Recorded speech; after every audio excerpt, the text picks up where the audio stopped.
后来继续要来讲的是这个新型冠状病毒真搞怪，治疗了后，搁反阳带病状况时不时就会来发生。到目前为止，台湾有4例是3采阴了后，搁出现着反阳的状况。疫情指挥中心叫民众唔免担心，讲这反阳的案例样样要总无传染力。也毋过感染科的医师看法无同哦，讲样样要总无代表无，也是爱真注意。新冠病毒互人三无长，进前一名个案3次采阴出院了后，搁转阳。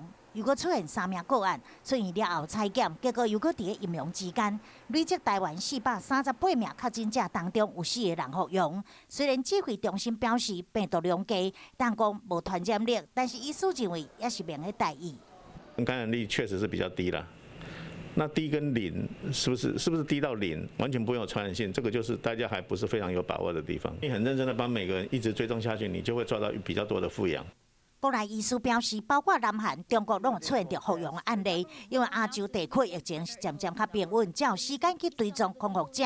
复阳的数量比例，就看后续追踪是毋是确实。另外，荷兰有科学团队发现一种全人类单株抗体，会当阻止新冠病毒感染细胞。研究的结果嘛，刊登伫《自然通讯》期刊。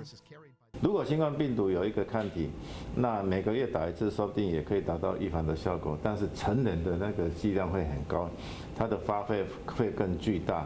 医师认为，抗体需要每个月做，费用无俗，不如疫苗效果好。目前上紧急、上重要，也是爱研发疫苗甲药物，才当真正对抗新冠病毒。